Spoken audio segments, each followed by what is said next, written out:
The film opens with a flashback in the quantum realm. Janet Van Dyne comes across two creatures that attack her. She kills one but is pounced on by the other.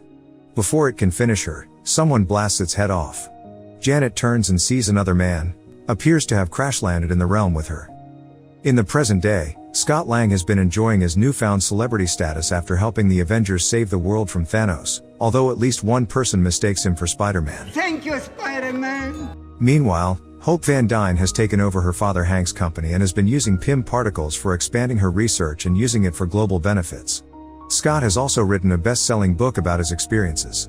However, his absence from being stuck in the quantum realm has also kept him from his daughter Cassie. Scott gets a call from jail and meets Hope there. Cassie was arrested for being at a protest. She has also been tinkering in science ever since the blip, even beginning to work with Hope and Hank, whom Cassie refers to as Grandpa Hank. Scott and Cassie join the Pims at home for dinner, where Hank accidentally lets it slip that Cassie has been arrested more than once. She draws attention to the work they have been doing, including Hank having an ant farm with his smart ants, while Cassie has worked on a device that sends signals to the quantum realm, and signals can be received in the outside world too.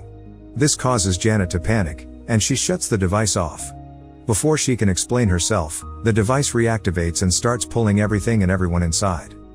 Scott jumps in after Cassie and uses his Ant-Man suit to protect her as they fall into the quantum realm. Hope uses her Wasp suit to save her parents. The Pims gather as Janet tries to keep them from being spotted. They are found by inhabitants that Janet confronts. After a quick duel with one of the inhabitants, Janet and the creature laugh it off like old friends. She is then able to get her family a ride atop a large flying creature.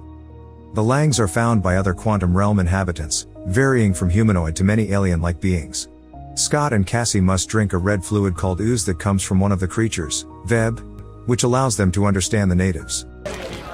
Hi, I am Veb. You just drank me. I did what?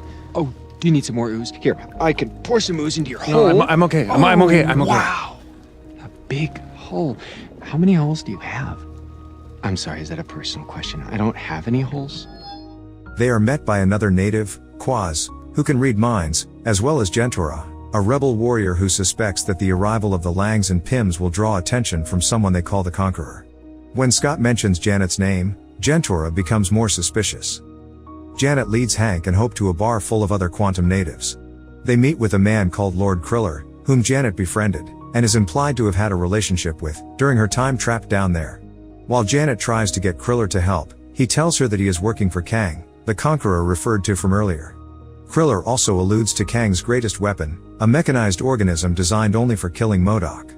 Kang's henchmen show up to take in the Pims, but they fight their way out, and Hank uses one of his growing discs to turn a squid creature gigantic to grab Kriller and throw him around.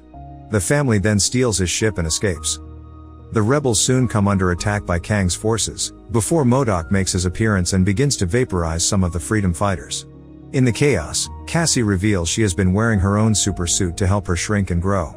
MODOK personally confronts Scott and Cassie and reveals himself as Darren Cross, who survived his fight with Scott when he went subatomic and destroyed his Yellow Jacket suit, which deformed Cross's body and left him as a giant head with tiny limbs and a stretched out face. He was also the one who sent the signal to Cassie that she responded to. MODOK then brings the two to Kang. On their way out, Janet comes clean to Hank and Hope about her time down there. When she had met Kang, he gave her the impression that he was another lost traveler, and that she could help him power his ship to get them out of the quantum realm, promising her he will return her to Hope. After Janet found his ship's core, she learned that his ship was powered by his thoughts. When she touched the core, she caught a glimpse into Kang's mind, and she witnessed all the atrocities he committed, from wiping out entire planets and destroying